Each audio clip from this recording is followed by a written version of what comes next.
Oh, hello. Hello. Hello. Hello. We're back. We hope you're enjoying all of our videos as we're posting them. We're trying to be more diligent in, engaging in the spreading of the love of God. It sounded better to my head. Love the Lord would have flown a little bit better. Yeah. Like better. Love the Lord. We enjoy doing this. We're glad that you are continuing on in our part 4 of our question series. Go on.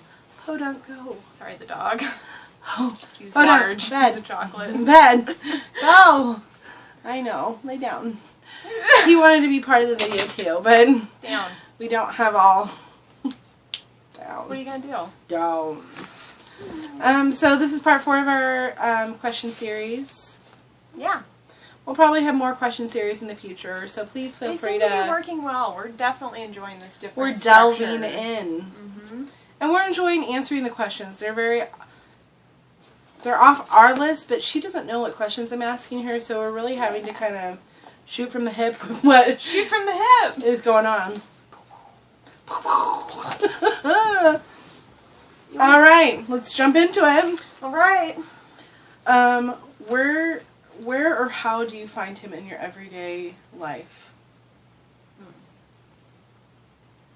What are tools that you use to find him? What are tools you use to get back to that place? I use music.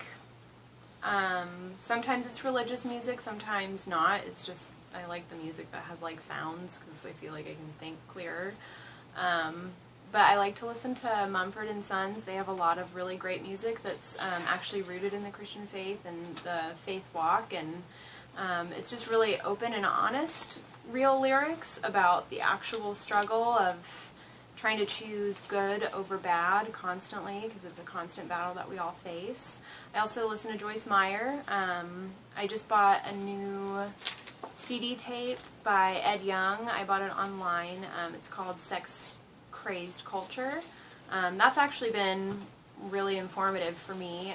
I'm looking forward to listening to it. I get it next. She's next on the roster.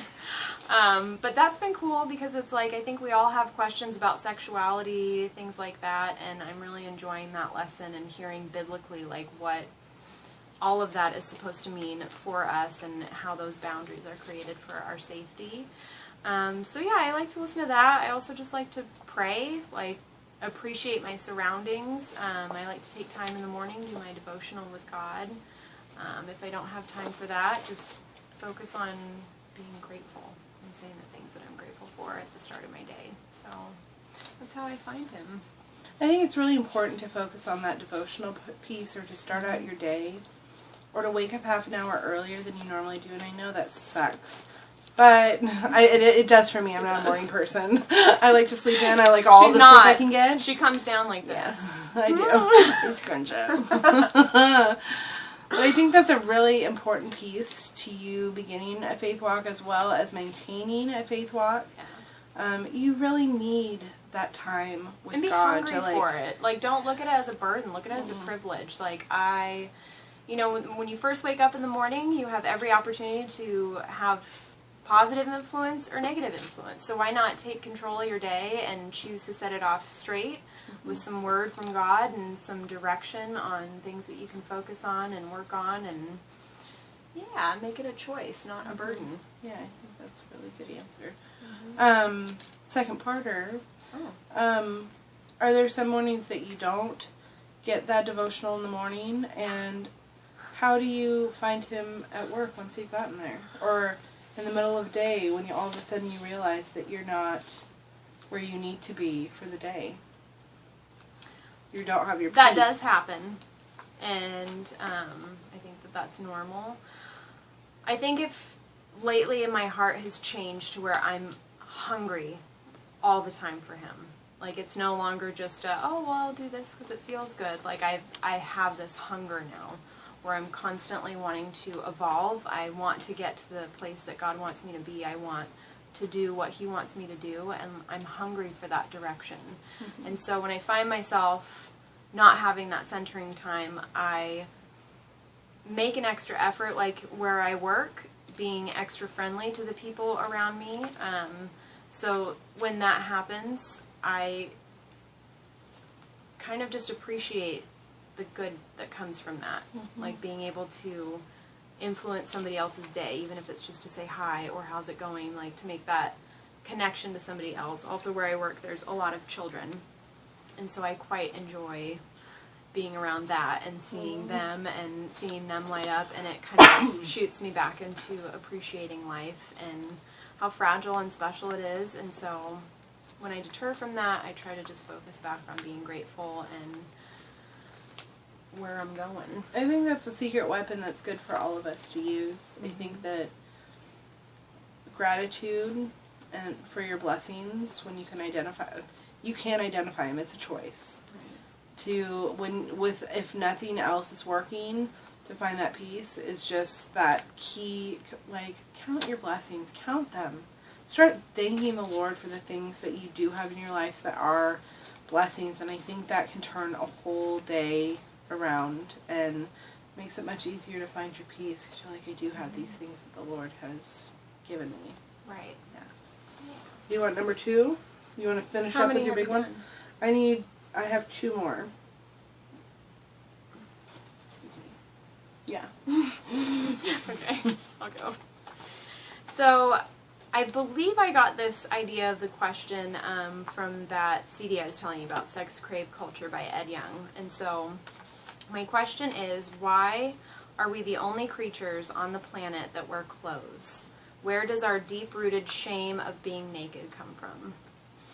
Oh, So that's kind of a question about creation, and we are the only things that have a conscious, like, enough conscience to be like, yo, like, I'm naked, like, I am, like, vulnerable right now, like... She's not gonna let me answer it. No! She's gonna answer her own question. I prepared myself for it, and she's like...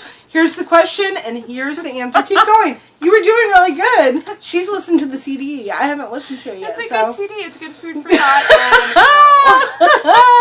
So here's what I think about this question I've asked. Actually. I have something to add to that when you're done. That you were away. So I think that is actually biblical. The shame that came over Adam and Eve. In the Genesis, when they ate the fruit off the tree of good and evil, it actually said that when they did that, their eyes were opened and they noticed they were naked, and we were shamed because of it. And I think that shame comes from that consciousness of good and evil, where we didn't have it before and it was all good and we were these perfect creatures. When sin enters the picture, there's going to be shame. There's going to be guilt. We're going to be aware. And I think that's what changes, that is what makes us different from animals, is that we're aware of right and wrong. And back to the soul question, if you watched part 1 of our questions, we asked, what is a soul? That pertains directly to it. It is that consciousness of right and wrong, and it's the way the Lord created us to be. And I think it's what also sin has done to us, and how sin has corrupted our souls. Because when sin entered our souls in the beginning with Adam and Eve, that became part of who we were, was we had the shame because we now had sin. And before there was sin, there was no reason to be shameful. Right. It's a wonderful thought, and to those, I know I've had lots of conversations with people that are very wired logically, and so I guess I would challenge you, if you're struggling in your faith walk, if you're a big details person, big logical person, see what you can come up with, I guess. Do your research, and I'd be interested to know, like, what's out there and what your thoughts are about that. But scientifically, I'd like to know how someone can explain that consciousness, especially if you struggle with the beginning of creation story, if you struggle with, wondering where we came from, why we are the way we are. I know there's a lot of people out there that believe in Big Bang. I'd just be curious to hear, like, a scientific point of view on why we know we're naked. I mean, animals don't run around. They don't have that insecurity of, I need to cover up. I mean, I know there's some princess dogs out there that are prissy. I don't know if they cover up. Do they cover up? I don't know. Well, they wear clothes. And, like, maybe if you have a dog that, like, wears clothing, he's like, oh my gosh, like, I don't have my sweater. Like, maybe, like, that kind of an animal thing would be different. And then there's the naked mole rat. I mean, they don't know. They're just cold. But, like, I'm going off on a tangent. Bring naked mole rat into this conversation. God made them. It's an interesting vlog now. Involved in the conversation. I enjoy that. So anyway, yeah, it's a good question. Food for thought. It's a good question. Yeah, and I guess just it's a deep question. It is for me. Mm-hmm. Like, would you ever really feel comfortable just like walking around naked? Like, there's nudist communities, and I know that they're all good and gravy with that, but yeah, you're pulling out some good ones right now. All right. Megan. Yeah. Why doesn't God show himself in today's world like he used to in the Bible? Like we were talking about the way God parted the sea for Moses and the people escaping bondage in Egypt, and how all the Pharaoh was like, go, go, because of all the plagues, and they went, and then he was like, actually no, and go after them. And so they go, and I guess Moses was able to part the sea, so that wasn't... God did that. He worked through Moses. Right.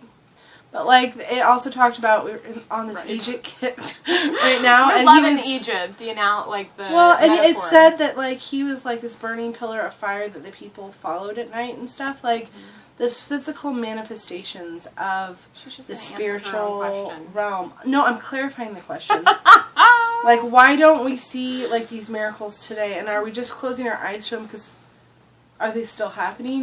Does God still reveal himself to us on earth? I've been thinking about this question a lot, actually. I think it's a great question. Okay. I like analogies. So, what I've been thinking lately, God has been bringing a lot of healing into my life these days when it comes to my family dynamics and the relationships that I have with my mom and dad. I am from a broken home. I know that sounds really, like, intense. It sounds dramatic, but that's something that I have struggled with my whole life, and stuff like that. So I started thinking recently about how it must be to be my mom, to watch me, and my dad, like, to watch me make these decisions and stumble and fall flat on my face and be hurt and be disappointed, and then to see me grow and change and find direction again. And I think that there's, since God's our Heavenly Father, he's constantly wanting us to come to him. If he made it super easy for us, I don't think that we would take it for granted, or take it with a grain of salt. Is that the right term? Not the right term, like, at all. Anyway, take it for granted. The first one was good. But, there's a process here, and God made us, and so if he made things super easy for us, we wouldn't actually find the growth that we needed to find, because we're creatures of experience. We need to live and learn. Some of us don't make any decisions because we're scared we're going to make the wrong one. Some of us make too many decisions, and we make all wrong ones, but, like, that's how we learn. We learn the hard way. And it's a really great question. Like, if somebody gave you, like, $1 million, just like $1 million,